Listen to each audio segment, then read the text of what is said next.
بسم اللہ الرحمن الرحیم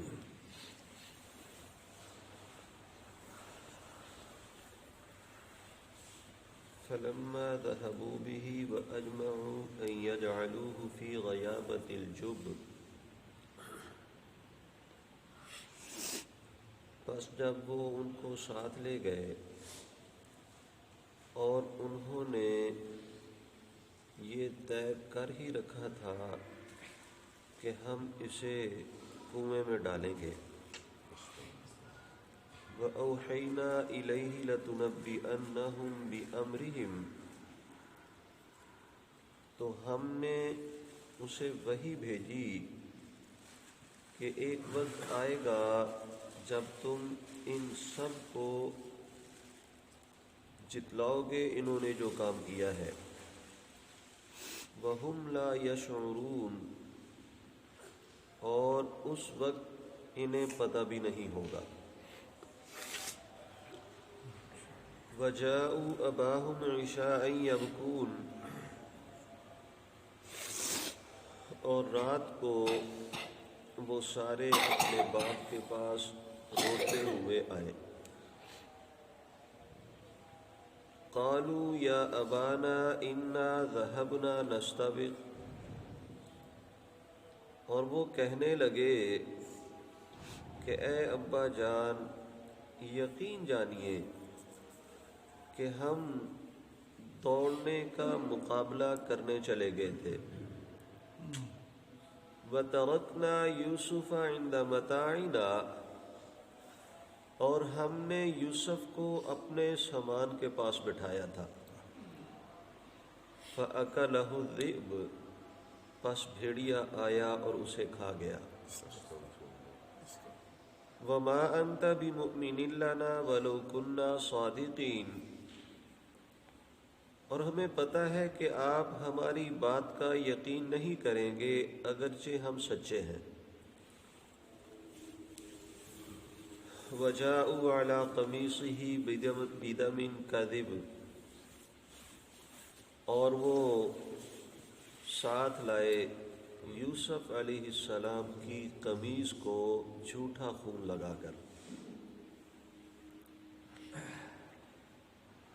قال بل سولت لكم انفسكم امرا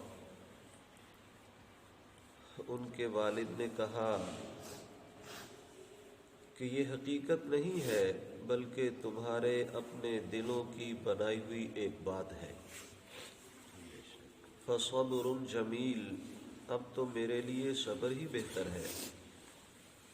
واللہ المستعان علی ما تصفون اور تم جو باتیں بنا رہے ہو تمہاری ان باتوں پر میرا اللہ ہی مددگار ہے وجاءت سیارۃ فارسلوا واردہم فادلی دلوا اور ایک قافلہ آیا اور اس قافلے کے لوگوں میں سے ایک آدمی نے پانی لینے کے لیے ڈول ڈالا قال یا بشرا ھذا غلام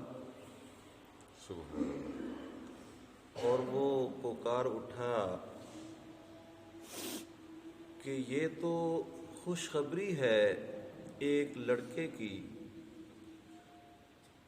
وَأَسَرُّوهُ بِضَاعَةً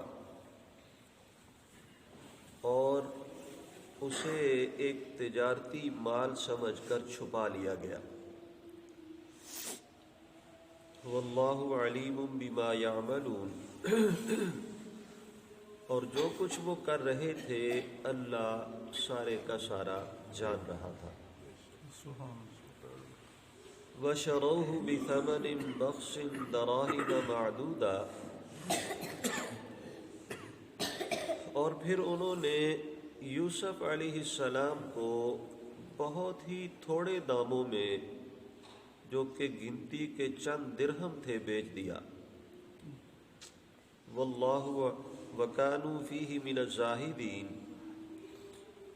اور انہیں یوسف میں کوئی دلچسپی نہیں تھی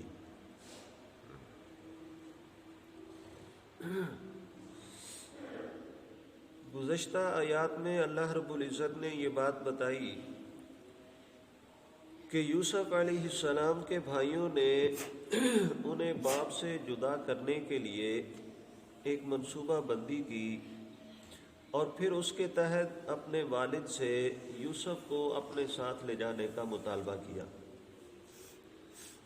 جبکہ یعقوب علیہ السلام نے بھی اپنے خدشات کا اظہار کیا کہ یہ ابھی چھوٹا ہے، آپ بڑے ہو تو مجھے اس بات کا ڈر ہے کہ کہیں اسے بھیڑیا نہ کھا جائے، تم اپنے کام میں مصروف ہو جاؤ تو۔ لیکن انہوں نے اس بات کا یقین دلایا کہ ہم 10 بھائی ہیں، ہماری ایک مضبوط جماعت ہے، اور ہمارے ہوتے ہوئے بھی اگر ہمارے بھائی کو بھیڑیا کھا جائے تو پھر ہم تو کسی کام کے نہ ہوئے۔ یعنی مکمل طور پہ حضرت یعقوب علیہ السلام کو یقین دہانی کروا کر وہ یوسف علیہ السلام کو اپنے ساتھ لے گئے۔ روایات کے اندر آتا ہے کہ جب یہ یوسف علیہ السلام کو لے کر کے نکلے تھے تب ہی راستے کے اندر ہی انہوں نے یوسف علیہ السلام کو تکلیف پہنچانا شروع کر دی تھی، مثلا مارنا، گھسیٹنا، ڈانٹنا، یہ سلسلہ گھر سے نکلتے ہی شروع ہو گیا تھا۔ لیکن جب وہ انہیں ایک کھلے میدان میں لے گئے، ایک ویران کنویں کے پاس، تو دوبارہ پھر ان کے درمیان اس بات کے اوپر گفت و شنید ہوئی کہ کیا اسے زندہ ہی کنویں میں ڈال دیا جائے یا مار کر قتل کر کے اسے کنویں میں ڈالا جائے۔ پھر درمیان میں ایک بھائی آیا اور اس نے کہا کہ نہیں، تمہارا مقصد اسے باپ سے دور کرنا ہے اور باپ کی توجہ حاصل کرنا ہے، تو وہ اسے اگر کنویں میں بھی آپ پھینک دو گے تو کوئی قافلہ گزرے گا، اسے نکال کر کے ساتھ لے جائے گا، تو باپ سے تو یہ دور ہو جائے گا اور تمہیں باپ کی توجہ بھی حاصل ہو جائے گی، تو کیوں اس بچے کو مار کر کے ظلم اپنے سر لیتے ہو؟ چنانچہ انہوں نے ایک رسی کے ساتھ یوسف علیہ السلام کو باندھا اور کنویں میں پھینک دیا، اور جب کنویں میں ڈال رہے تھے تو اس وقت بھی ان کے درمیان تکرار ہوئی کہ کیا اب اوپر سے اسے پتھر مار مار کر کے یہیں اس کے اندر ہی مار دینا چاہیے۔ تو پھر وہی بھائی آگے آیا اور اس نے انہیں اس بات سے روکا کہ دیکھو، تم اپنا ارادہ پورا کر چکے ہو، اسے کنویں میں آپ لوگوں نے ڈال دیا، اب اسے کیوں مارنا چاہتے ہو تم؟ ایسا نہ کرو، اسے نہ مارو۔ بہرحال انہوں نے یوسف علیہ السلام کو کنویں میں پھینک دیا۔ اب ایک طرف یوسف علیہ السلام کو کنویں میں پھینکا اور دوسری طرف جب یوسف علیہ السلام کو کنویں میں پھینکنے لگے تھے تو انہوں نے ان کی قمیض کو اتار لیا تھا۔ اب اس قمیض کے ساتھ ان لوگوں نے کیا کیا کہ وہاں سے کسی جانور کو ذبح کیا اور اس کا خون یوسف علیہ السلام کی قمیض پہ لگا دیا۔ اب شام رات کے اندھیرے میں وہ والد کے پاس پہنچے، یہ بہانہ کرتے ہوئے کہ ہم آپس میں دوڑ کا مقابلہ کر رہے تھے،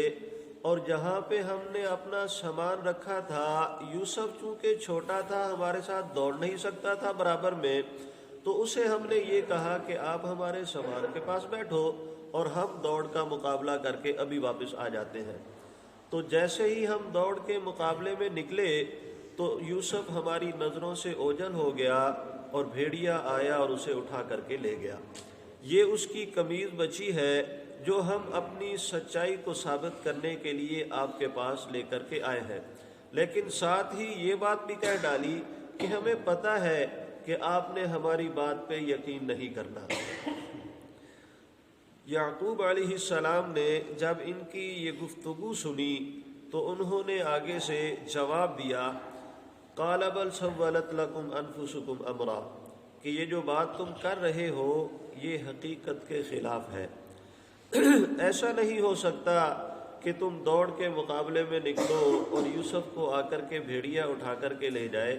اس لیے کہ میں نے تو تمہیں پہلے ہی یہ بات کہی تھی کہ مجھے ڈر ہے کہ کہیں یوسف کو تم اکیلا چھوڑ دو اور اسے بھیڑیا کھا جائے، تو آپ نے تو بڑی پابندی کے ساتھ میرے ساتھ وعدہ کیا تھا کہ ایسا ہرگز نہیں ہوگا، ہم یوسف کی حفاظت کریں گے، اس کا خیال رکھیں گے، اور بھیڑیا کبھی بھی اس کے قریب نہیں آ سکتا، یا اور بھی کسی قسم کا کوئی نقصان اسے ہم نہیں پہنچنے دیں گے، تو یہ کیسے ہو سکتا ہے کہ تم اس کے معاملے میں اتنے لاپرواہ ہو جاؤ اور بھیڑیا اسے اٹھا کر کے لے جائے؟ یہ تمہاری اپنی بنائی ہوئی کوئی سازش ہے یوسف کو میرے سے دور کرنے کے لیے۔ اور پھر جو قمیض انہوں نے حضرت یعقوب علیہ السلام کو دکھائی تھی، اسے بھی دیکھ کر کے انہوں نے اس بات کا اندازہ لگا لیا کہ بھیڑیا یوسف کو تو کھا گیا لیکن قمیض کو کوئی نقصان نہیں پہنچا، یعنی بالکل صحیح سلامت قمیض یہ واپس لے آئے ہیں۔ تو یعقوب علیہ السلام نے ان کی بات پہ اعتماد نہیں کیا، بلکہ یہی کہا فصبر جمیل، میں اس کے اوپر صبر جمیل ہی کر سکتا ہوں، اس کے علاوہ میں اور کچھ نہیں کر سکتا۔ واللہ المستعان علی ما تصفون، اور جو کچھ تم باتیں بنا رہے ہو، جو کچھ بھی تم سازش کر رہے ہو، میں اللہ ہی کو اپنا مددگار بناتا ہوں۔ یعنی تمہاری ان سازشوں کے مقابلہ میں جو کچھ تم میرے ساتھ کر رہے ہو، یعنی میرے بیٹے کو مجھ سے دور کر دیا، یا جو کچھ یوسف علیہ السلام سے کر رہے ہو کہ پتہ نہیں کس حال میں تم اسے چھوڑ کر کے آئے ہو، تو ہمارے باپ بیٹے کے معاملے کے اندر میں اپنے اللہ کو ہی اپنا مددگار بناتا ہوں۔ اب ایک طرف تو انہوں نے یہ معاملہ کیا کہ یوسف علیہ السلام کو باپ سے جدا کرنے کے لیے کنویں میں پھینک دیا، دوسری طرف انہوں نے کنویں کے اوپر بھی پہرا لگا دیا کہ دیکھتے ہیں اب اس کے بعد اس کے ساتھ کیا معاملہ پیش آتا ہے۔ تو روایات کے اندر آتا ہے کہ 3 دن 3 راتیں یوسف علیہ السلام کنویں کے اندر رہے۔ بعض مفسرین نے لکھا ہے کہ جب یوسف علیہ السلام کو کنویں میں پھینکا گیا تھا تو ابتدا سے لے کر کنویں میں پھینکنے تک جو بھائی ان کا بار بار ان کے قتل کیے جانے میں رکاوٹ بن رہا تھا، اس کا نام یہودا ہے۔ جب یوسف علیہ السلام کو کنویں میں پھینک دیا گیا تو اس کے بعد بھی وہ دوسرے بھائیوں سے چھپ چھپا کر 3 دن تک یوسف علیہ السلام کی دیکھ بھال بھی کرتا رہا اور 3 دن انہیں کھانا بھی پہنچاتا رہا۔ بہرحال دوسرے بھائی بھی اس انتظار میں تھے کہ اب دیکھیں اس کے ساتھ کیا ماجرا پیش آتا ہے۔ تو تیسرے دن ایک تجارتی قافلے نے آ کر کے یہاں پہ پڑاؤ ڈالا، اور یہ جو تجارتی قافلے ہوا کرتے تھے وہ اپنے پاس کام کاج کے لیے ایک نوکر رکھتے تھے اجتماعی طور پہ۔ سارے قافلے والے اجتماعی فنڈ اکٹھا کرتے اور پھر اس فنڈ کے ذریعے ایک ملازم رکھتے جو ان کی سارے راستے میں خدمت کرتا۔ تو جب انہوں نے یہاں آ کر کے پڑاؤ ڈالا تو وہ جو ان کا نوکر تھا، قافلے والوں نے اسے کہا کہ جاؤ آگ جلانے کے لیے لکڑیاں بھی تلاش کر کے لاؤ اور استعمال کے لیے پانی لے کر کے آؤ۔ تو وہ پانی اور لکڑیوں کی تلاش میں نکلا اور تلاش کرتے کرتے وہ اس کنویں کے پاس آ پہنچا۔ اب یہ قافلے والے کون تھے، کہاں سے آئے تھے؟ تو روایات کے اندر آتا ہے کہ یہ قافلے والے بنو کنعان کے لوگ تھے اور حضرت اسماعیل علیہ السلام کی اولاد میں سے تھے۔ تو بہرحال یعنی حضرت اسماعیل علیہ السلام جو تھے وہ آپ صلی اللہ علیہ وسلم کے جد امجد بھی ہیں، اور انہی کے اولاد کے لوگ تھے جنہوں نے یوسف علیہ السلام کو آ کر کے سنبھالا اور کنویں سے نکالا۔ تو اس ملازم نے جب پانی نکالنے کے لیے ڈول کنویں میں ڈالا تو یوسف علیہ السلام نے اس ڈول کو پکڑا، اور جیسے ہی رسی کھینچی گئی تو یوسف علیہ السلام اس رسی کے ساتھ کنویں سے باہر نکل آئے۔ تو جب اس ملازم نے یوسف علیہ السلام کو دیکھا کہ ایک چھوٹا سا بچہ اور بڑا ہی خوبصورت ہے، تو بعض روایات کے اندر آتا ہے کہ اس نے خود ہی یوسف علیہ السلام کو چھپا لیا کہ میں اس کو آگے بازار جا کر کے بیچوں گا منڈی میں، اور بعض روایات کے اندر آتا ہے کہ نہیں، وہ یوسف علیہ السلام کو لے کر کے قافلے والوں کے پاس چلا گیا۔ لیکن جب یہ قافلے میں پہنچا تو بھید قافلے کے سامنے کھل چکا تھا، اس لیے کہ جب انہوں نے بھائیوں نے دیکھا کہ اس شخص نے یوسف علیہ السلام کو کنویں سے نکال لیا ہے تو فوراً وہ قافلے والوں کے پاس پہنچ گئے۔ اب جو قافلے کا امیر تھا، جو سردار تھا ان کا، اس سے جا کر کے وہ گفت و شنید کرنے لگے کہ یہ تو ہمارا بھاگا ہوا غلام ہے، ہم تو اسے کئی دنوں سے تلاش کر رہے ہیں، ہمیں یہ مل نہیں رہا تھا، تو ہم اسے آپ کو نہیں لے جانے دیں گے۔ مقصد ان کا اور تھا، یوسف علیہ السلام کو واپس نہیں لانا تھا، لیکن جب ان کے درمیان گفت و شنید شروع ہوئی تو ساتھ ہی انہوں نے یہ بات کر ڈالی کہ اچھا اگر تم اسے لے جانا بھی چاہتے ہو تو ٹھیک ہے، تم اسے خرید لو، کچھ تھوڑی بہت قیمت ہمیں ادا کرو اور اس کو ساتھ لے جاؤ، یہ ویسے بھی اب ہمارے کام کا نہیں رہا، جب یہ ایک دفعہ بھاگ آیا ہے تو دوبارہ بھی یہ بھاگ سکتا ہے۔ چنانچہ روایات کے اندر آتا ہے کہ 20 درہم یوسف علیہ السلام کی قیمت مقرر ہوئی، اور ان 20 روپوں کے اندر انہوں نے یوسف علیہ السلام کو قافلے والوں کے ہاتھ بیچ دیا۔ یعنی پہلا ظلم یہ کیا کہ یوسف علیہ السلام کو باپ سے جدا کیا، اور دوسرا ظلم یہ کیا کہ صرف چند ٹکوں کے بدلے میں قافلے والوں کے سپرد انہیں کر دیا۔ اسی لیے اللہ رب العزت نے ارشاد فرمایا کہ وَشَرَوْهُ بِثَمَنٍ بَخْسٍ دَرَاهِمَ مَعْدُودَةٍ، کہ چند گنے چنے درہموں میں انہوں نے یوسف علیہ السلام کو فروخت کیا۔ وَكَانُوا فِيهِ مِنَ الزَّاهِدِينَ، اس لیے کہ انہیں یوسف علیہ السلام کے بیچنے میں کوئی دلچسپی نہیں تھی، محض ان کا مقصد جان چھڑانا تھا کہ جب یہ کچھ فدیہ دے کر کے اسے خریدیں گے، کچھ رقم ادا کریں گے، تو پھر یہ اسے چھوڑیں گے نہیں۔ اگر یہ فری کے کھاتے میں لے گئے تو ہو سکتا ہے آگے جا کر کے اسے چھوڑ دیں، تو جب یہ پیسہ خرچ کریں گے تو پھر ناممکن ہو جائے گا یوسف علیہ السلام کا واپس لوٹنا۔ اور ایسے ہی ہوا کہ ان لوگوں نے یوسف علیہ السلام کو چند پیسوں کے عوض خریدا اور پھر آگے جا کر کے مصر کی منڈی میں انہیں بیچ ڈالا۔